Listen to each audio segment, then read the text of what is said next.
اللہ کے نبی صلی اللہ علیہ وسلم نے فرمایا لو ان اہل السماء و اہل الارض، اگر سارے آسمان والے اور سارے زمین والے، سارے آسمان والے بھی اور سارے زمین والے بھی اشترکوا فی دم مؤمن، ایک مومن کے خون بہانے میں سارے جمع ہو جائیں، مشترک ہو جائیں، سمجھ آ رہی بات کی؟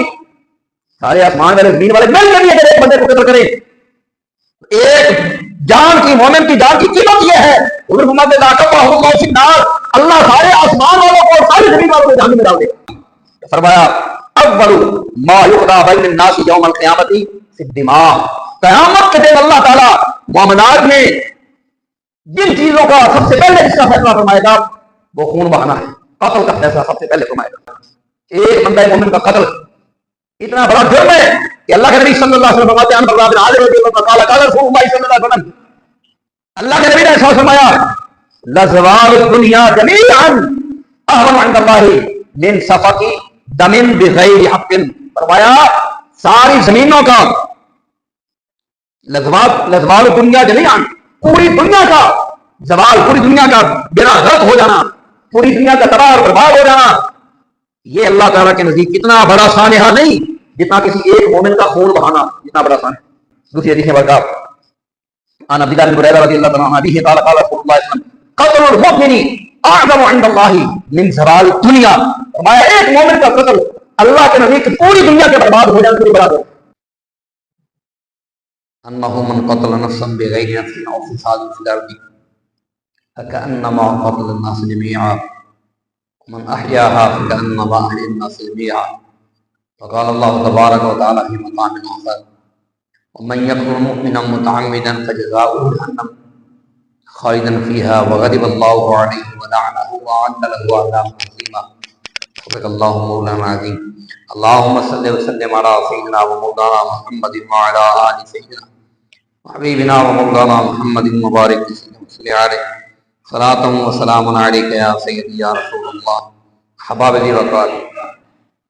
اللہ کریم جل شانہ رب العالمین احکم الحاکمین کی حمد و ثنا اس کے حبیب کریم امام الانبیاء صلی اللہ علیہ وسلم کے دربار کو دربار میں ہدیہ درود و سلام پیش کرنے کے بعد اللہ رب العالمین احکم الحاکمین کی بارگاہ رب العزت میں التجا ہے اللہ کریم آج کی حاضری اپنی بارگاہ میں قبول فرمائے۔ اللہ رب العالمین کلمہ حق زبان سے ادا کرنے کی توفیق عطا فرمائے اور سنانے کے بعد ہم سب کو اللہ کریم عمل کی توفیق فرمائے۔ احباب دی وقار، ایک انتہائی حساس اور بہت اہم موضوع پر آج کی گفتگو کرنا چاہ رہا ہوں۔ اس کے بارے میں نے صحیح احادیث تلاش کی ہیں معتبر ترین کتب احادیث سے، اور قرآن پاک کے اندر اس کے بارے میں بہت تفصیل کے ساتھ بیان ہوا ہے۔ دو آیتیں میں نے تلاوت کرنے کا شرف حاصل کیا ہے، ایک مکمل آیت اور ایک آیت کا آخری حصہ، چھوٹا سا حصہ تلاوت کرنے کا شرف حاصل کیا۔ یہ وہ حساس موضوع ہے کہ جس کے بارے میں اس سے پہلے بیان کرنے کا کبھی موقع نہیں ملا، اور آج کل کے حالات جو ملکی ہیں اور پاکستان کے جو ادارے ہیں، خصوصاً قانون نافذ کرنے والے ادارے یا حکومتیں جو ہیں پوری دنیا میں، خصوصاً ہم پاکستان کی بات کرتے ہیں، حکومتوں کے جو احوال ہیں اس کے حوالے سے، اور اوور آل پھر پوری قوم جو ہے ان کے اعتبار سے یہ لازم اور فرض اور واجب ہے اس وقت کہ آپ حضرات تک یہ بات پہنچائی جائے۔ میں انشاءاللہ تعالیٰ اس کے بارے میں بے شمار ادلہ کی روشنی میں بات کرنے جا رہا ہوں۔ ملکی حالات آپ حضرات کے سامنے ہی ہیں کہ آئے روز ملک میں کوئی نہ کوئی انتشار، کوئی نہ کوئی رولا پڑا ہی رہتا ہے۔ اللہ اس پاکستان کی حفاظت فرمائے۔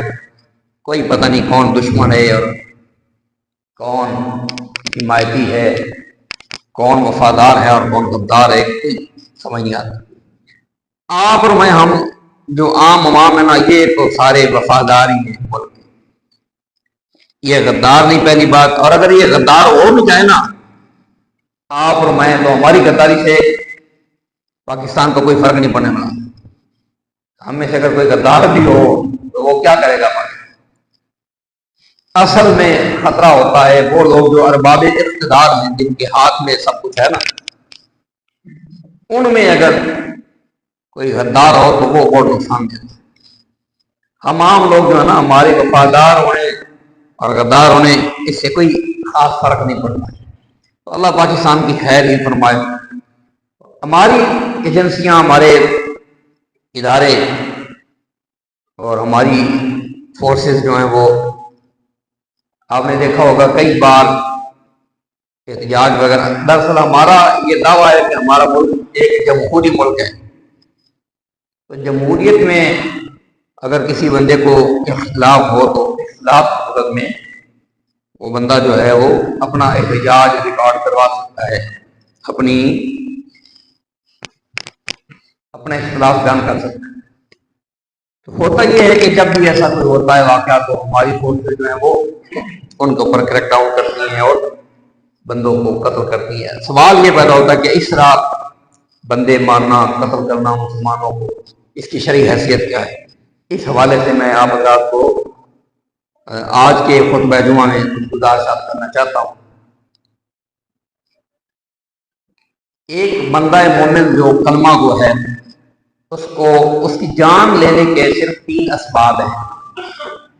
نمبر 1، اس نے کسی کو قتل کیا ہو اور قتل اس پر ثابت ہو جائے تو قتل کے بدلے میں اس کو قتل کیا جائے گا بطور ایک قصاص۔ نمبر 2، وہ مرتد ہو جائے، دین چھوڑ جائے تو اس کو قتل کیا جائے گا۔ اور نمبر 3، وہ شادی شدہ ہو اور پھر زنا کرے تو پھر اس کو سنسار کیا جائے گا۔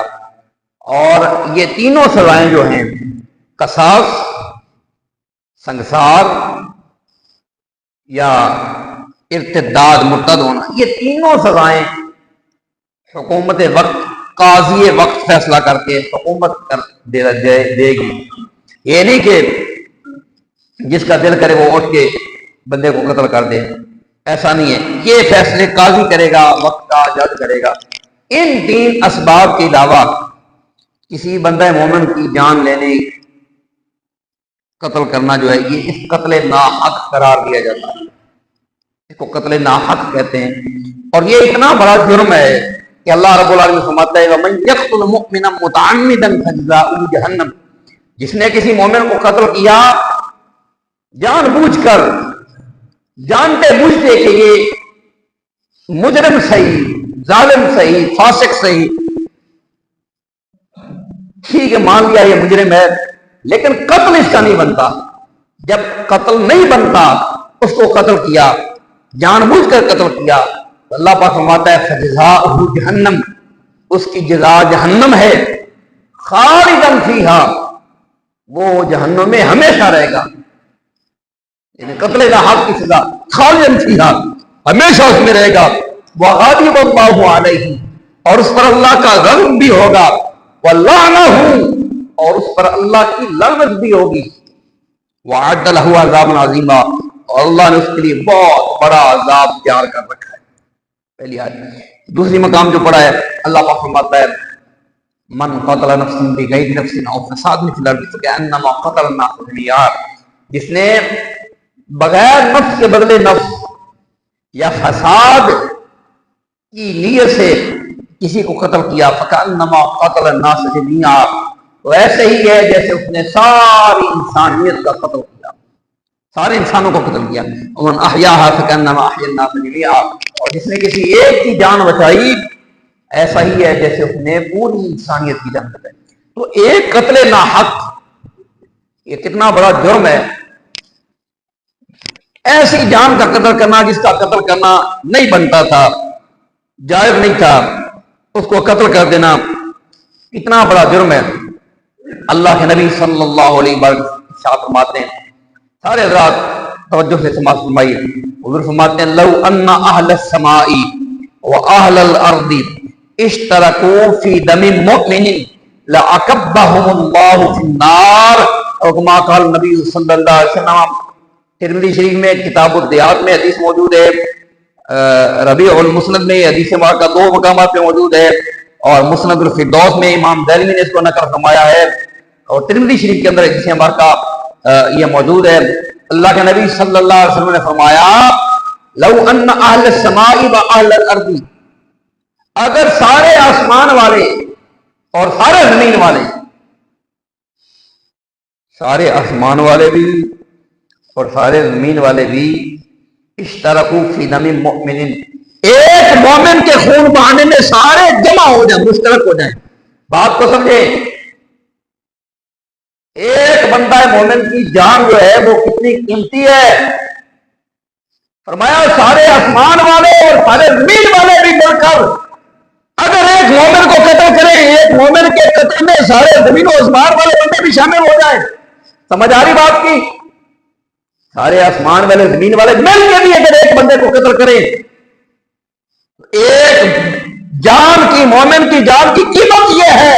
حضور فرماتے ہیں لا کبہم اللہ فی النار، اللہ سارے آسمان والوں کو اور ساری زمین والوں کو جہنم میں ڈال دے گا۔ ایک بندہ مومن کی جان کی ایک قیمت ہے۔ فرمایا سارے زمین اور آسمان والے بھی مل کر اگر ایک بندہ مومن کو قتل کریں گے، اس کے قتل میں شریک ہوں، اللہ تعالیٰ سب کو جہنم میں ڈال دے گا۔ یہ ایک بندہ مومن کی جان کی قیمت ہے۔ اور اللہ کے نبی صلی اللہ علیہ وسلم نے ارشاد فرمایا کہ قیامت کے جب دن ہوگا، فرمایا اول ما یقضی بین الناس یوم القیامت فی الدماء، قیامت کے دن اللہ تعالیٰ معاملات میں جن چیزوں کا سب سے پہلے جس کا فیصلہ فرمائے گا وہ خون بہانا ہے، قتل کا فیصلہ سب سے پہلے فرمائے گا۔ ہاں آ جاؤ جی، قتل کے مقدمات لے کے آ جاؤ۔ ایک بندہ مومن کا قتل اتنا بڑا جرم ہے کہ اللہ کے نبی صلی اللہ علیہ وسلم فرماتے ہیں ان برا بن عازب رضی اللہ تعالی قال رسول اللہ صلی اللہ علیہ وسلم، اللہ کے نبی نے ارشاد فرمایا لزوال الدنیا جميعا اهون عند الله من سفك دم بغیر حق، فرمایا ساری زمینوں کا لزوال الدنیا جميعا، پوری دنیا کا زوال، پوری دنیا کا بیڑا غرق ہو جانا، پوری دنیا کا تباہ اور برباد ہو جانا، یہ اللہ تعالیٰ کے نزدیک اتنا بڑا سانحہ نہیں جتنا کسی ایک مومن کا خون بہانا، جتنا بڑا سانحہ۔ پوری دنیا تباہ ہو جائے، برباد ہو جائے، کخ نہ رہے، ہمارا یہ اتنا بڑا سانحہ نہیں ہے اللہ کی نظر میں۔ لزوال الدنیا اہم، پوری دنیا کا برباد ہو جانا اتنا بڑا سانحہ نہیں ہے جتنا بڑا سانحہ ایک مومن کی جان ہے۔ دوسری حدیث مبارکہ عن عبداللہ بن بریدہ رضی اللہ تعالیٰ عنہ ابیہ قال قال رسول اللہ صلی اللہ علیہ وسلم قتل المؤمن اعظم عند اللہ من زوال الدنیا، فرمایا ایک مومن کا قتل اللہ کے نزدیک پوری دنیا کے برباد ہو جانے سے بھی بڑا ہے۔ ایک بندہ پوری دنیا کو برباد کر دے نا، پوری دنیا تباہ کر دے، اس سے بڑا جرم ہے ایک بندہ مومن کو قتل کرنا۔ ایک بندہ مومن کی جان کی قیمت یہ ہے، فرمایا ساری دنیا برباد ہو جائے، اس سے بڑا سانحہ یہ ہے کہ ایک بندہ مومن کو قتل کیا جائے۔ اور اللہ کے نبی صلی اللہ علیہ وسلم فرماتے ہیں انا من ورقات الامور التي لا مخرج لمن اوقع نفسه فيها، فرمایا صفقت دم الحرام بغیر حلہ، وکما قال نبی صلی اللہ علیہ وسلم، فرمایا ایسے امور، وہ کام کہ جن میں پڑ جانے والا بندہ جو ان میں پڑ جائے گا اس کے لیے چھٹکارے کی کوئی سبیل نہیں ہوگی، کوئی راستہ نہیں ہوگا۔ ایسے کام جن میں پڑنے کے بعد چھٹکارے کی کوئی امید نہیں، وہ کیا ہے؟ فرمایا اس میں سے ایسا کام جو ہے جس میں سے نکلنے کا کوئی سبیل نہیں ہوگی، چھٹکارا نہیں ہوگا۔ فرمایا صفقت دم الحرام بغیر حلہ، ایسا خون بہانا جس خون کے بہانے کو اللہ نے حرام قرار دیا ہے، یعنی بندہ مومن کا خون جس کا خون بہانا اللہ نے حرام قرار دیا ہے، اس کا خون بہا دینا، فرمایا یہ وہ جرم ہے جس سے چھٹکارے کی کوئی راہ نہیں۔ اب سماعت فرماتے رہیے کہ بخاری شریف کتاب الدیات میں حدیث مرکم یہ جتنی حدیثیں میں پیش کر رہا ہوں سارے حوالے کے ساتھ پیش کر رہا ہوں. ایسا جرم جس سے چھٹکارے کی کوئی راہ نہیں ہے کسی کا خون بہانا ہے. اللہ کے نبی صلی اللہ علیہ وسلم فرماتے ہیں، یہ حدیث مبارکہ سنن ابی داؤد میں موجود ہے، طبرانی شریف میں موجود ہے، ترغیب و ترہیب میں موجود ہے، ابن حجر العسقلانی نے بھی اس کو نقل فرمایا، الدرایا میں، نیل الاوطار میں علامہ شوکانی نے نقل کیا حدیث مبارکہ کو. حدیث مبارکہ کیا ہے؟ فرمایا من قتل مؤمنا، جس نے ایک مومن کو قتل کیا، فاعتبت بقتلہ لم يقبل اللہ منہ صرفا ولا عدلا. فرمایا جس بندے نے کسی ایک مومن کا قتل کیا، ایک مومن کو قتل کیا، فرمایا لم يقبل اللہ منہ صرفا ولا عدلا، اللہ تعالیٰ نہ اس کا کوئی نفل قبول کرے گا نہ فرض قبول کرے گا. اب بات سمجھ آئی؟ ایک مومن کا قتل. اللہ کے نبی صلی اللہ علیہ وسلم نے جب خطبہ دیا تھا حجۃ الوداع کے موقع پر، اللہ کے نبی صلی اللہ علیہ وسلم نے فرمایا آج کون سا دن ہے؟ تو صحابہ نے کہا کہ شاید رسول اللہ آج ہے تو عرفہ کا دن، لیکن صحابہ نے کہا کہ پتہ نہیں اللہ کے نبی اس کا دن کا نام بدلنا چاہ رہے ہو. انہوں نے کہا اللہ اور رسول بہتر جانتے. فرمایا کہ عرفہ کا دن نہیں ہے یا رسول اللہ؟ ہاں عرفہ کا دن. فرمایا یہ کون سا میدان ہے یا رسول اللہ؟ اللہ تو. فرمایا عرفات نہیں ہے، آج کا دن عرفہ کا دن نہیں ہے، یہ جگہ جو مقام حرم نہیں ہے یا رسول اللہ حرم ہے. تو فرمایا یاد رکھو سن لو، تمہارا آپس میں مال، تمہاری آپس میں عزتیں، تمہاری آپس میں حرمتیں ایک دوسرے پر ایسے ہی حرام ہے جیسے آج کے دن میں، آج کے اس مقام پر جس طرح اس کے آج کے دن کو حرمت حاصل ہے، آج کے دن میں آج کے اس مقام کو حرمت حاصل ہے، ایسے ہی تمہارے آپس میں خون اور تمہاری جانیں اور تمہاری عزتیں ایک دوسرے پر حرام ہے.